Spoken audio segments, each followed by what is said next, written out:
خوردن ندارم، زندگی که ایشی خدا ندارم، علاقه کردن چیز ندارم. علاقه کردن من یاسن کاچیرا رو ببین، کاچیرا آورده، کاچیرا رو علاقه میکنم.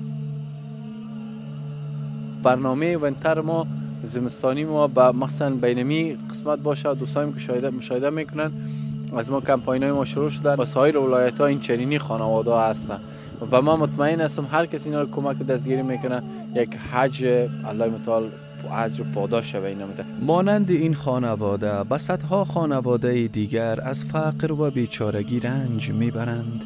شما با $100 امریکایی می توانید تمام ضروریات زمستانی یک خانواده را تأمین کنید. همین اکنون اقدام نموده و از رنج فقر نجاتشان دهید.